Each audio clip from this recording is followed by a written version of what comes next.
Monsieur le Président de la République, si j'ai décidé de m'adresser directement à vous, c'est parce que, prenant prétexte d'une utilisation nullement avérée par les forces gouvernementales syriennes d'armes chimiques, le président américain Donald Trump a décidé immédiatement d'attaquer la Syrie. Cette situation est d'autant plus désolante que vous-même semblez vouloir associer notre pays à cette nouvelle aventure guerrière avant même toute enquête indépendante, sans considération du droit international, de nos intérêts nationaux, de la vie de nos soldats et de la vocation historique de la France. Pourtant, tout comme l'agression contre l'Irak que la France sous la présidence de Jacques Chirac avait condamnée avec brio à l'ONU par la voix de son ministre des Affaires étrangères, notre pays est appelé à être lui-même, à faire entendre sa voix pour la justice et pour la paix du monde. À cette époque-là déjà, en 2003, souvenez-vous, Monsieur le Président, certains voulaient déjà nous faire croire à de prétendues armes de destruction massive. Nous savons aujourd'hui que cette injustifiable politique de la canonnière, digne de siècles révolus, était fondée sur un mensonge d'État. Un mensonge mis en scène dans les médias et jusque sur les bancs du Conseil de sécurité. Cette intervention que la France n'a pas pu empêcher a entraîné le chaos dans tout le Moyen-Orient et y a encouragé et armé l'islamisme. Les attentats que nous avons subis sur notre sol en sont la conséquence presque directe, avec le développement de Daesh au fur et à mesure que s'affaissait l'État irakien.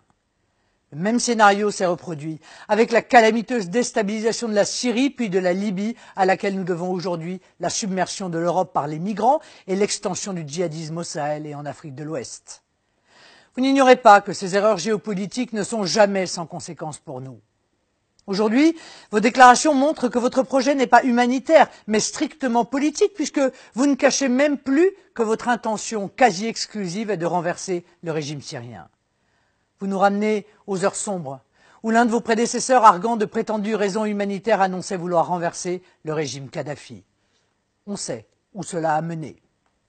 Je crois que c'est dans les crises que se juge la clairvoyance et le caractère de ceux qui nous dirigent, et plus largement, la qualité des hommes d'État. Qui peut croire qu'en ces circonstances d'une gravité exceptionnelle, la France, qui est un vieux pays, un pays qui connaît mieux que quiconque le prix de la guerre, puisse se laisser entraîner à de telles folies guerrières et accepter à la légère les rôles de caution politique et de supplétifs militaires. Les nations du monde ne nous ont pas fait l'honneur de détenir un siège permanent au Conseil de sécurité de l'ONU pour nous aligner servilement sur la voie et sous la loi du plus fort. Au-delà de cette affaire syrienne, on ne peut que s'inquiéter de la tentation des dirigeants occidentaux à vouloir reconstruire un nouveau mur de Berlin comme s'ils étaient incapables de voir le monde tel qu'il est aujourd'hui. Depuis 1989, le monde a changé.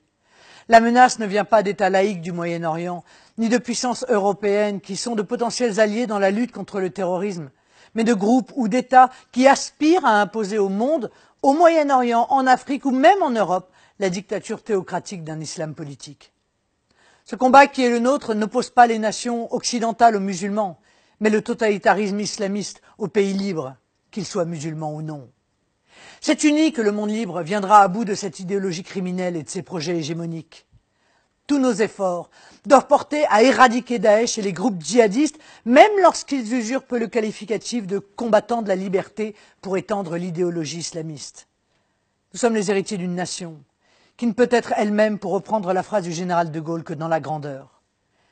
La situation exige que la France soit elle-même, digne de son histoire, digne de son rang, digne du rôle que les nations libres lui ont depuis par sa glorieuse histoire conférée. Monsieur le Président, si vous prenez la décision d'une attaque militaire contre la Syrie, vous en prendrez la responsabilité, devant la nation et devant l'histoire.